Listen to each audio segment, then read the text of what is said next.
Every morning, the sun rises as if it will shine forever. It will not. One day our star will die, and when it does, it will not go quietly. In its final act, the sun will swell into a monster, devour the inner planets, and burn the Earth to a lifeless cinder. The good news is that day is billions of years away. The stranger news is that the Earth may become unlivable long before the sun ever truly dies.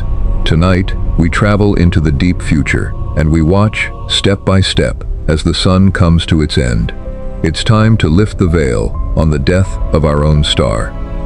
To understand how the sun dies, we first have to understand what it is doing right now.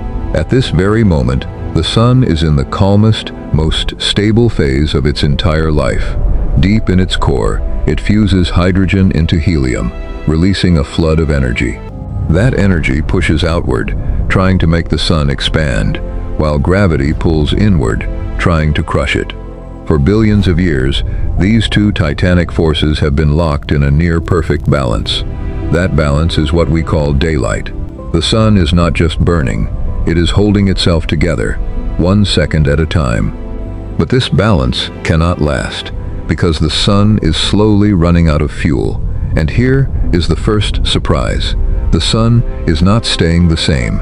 It is very gradually getting brighter and hotter, by around 10% every billion years. That sounds slow. It is not slow enough. In roughly 1 billion years, the sun will shine so fiercely that Earth's oceans will begin to boil away into space. Our planet will become a scorched, dry world, not because the sun has died, but simply because it is aging. Life on Earth may have already used up more of its time than it has left. Now let's leap forward.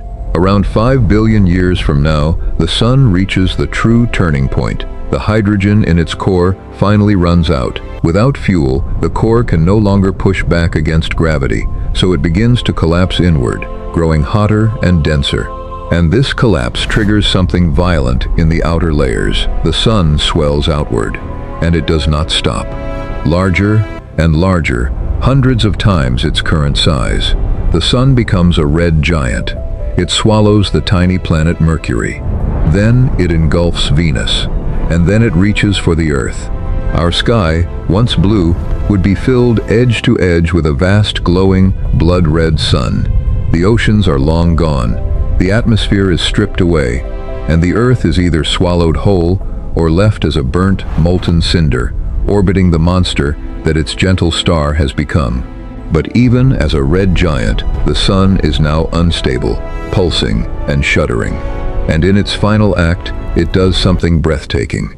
It gently pushes off its entire outer atmosphere, layer by layer, casting its own gas out into space in glowing rings and shells of color.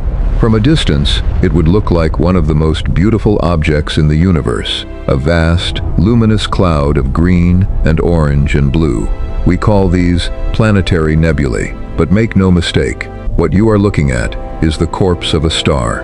It is the sun, scattered across the void. And in the very center of that beautiful dying cloud, one thing remains, the exposed core of the sun. All that is left of a star that once warmed an entire solar system, crushed down into a sphere no bigger than the Earth, yet so dense that a single spoonful of it would weigh tons. This is a white dwarf. It no longer fuses anything. It has no fuel left to burn. It simply sits there, glowing faintly from its leftover heat, slowly cooling down. And this is how it truly ends. Not in an explosion, but in a long, quiet fade, over unimaginable spans of time. Far longer than the current age of the universe, that white dwarf will cool and dim and darken until it becomes a cold, dead ember drifting in the black.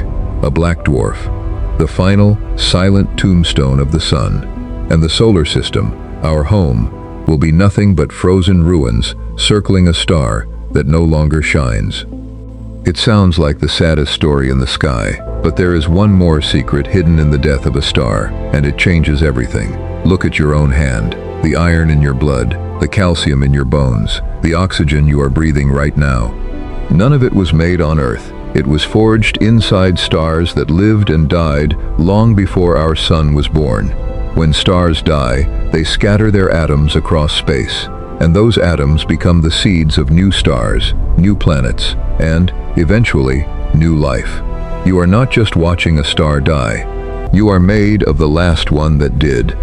So when the sun finally casts its atoms into the dark, billions of years from now, it will not truly be an ending. It will be a gift passed on, the raw material for worlds and beings that do not yet exist, in a future we will never see. Some veils, the universe lifts slowly, and behind this one lies a strange kind of comfort, that even the death of a star is not the end of the story, but the quiet beginning of the next. If you want to keep lifting these veils with us, stay a little longer, because next we leave our own dying star behind and travel to the strangest, most extreme worlds ever discovered, orbiting other suns. Until then, keep looking up and enjoy the sunlight. It is more precious and more temporary than it looks.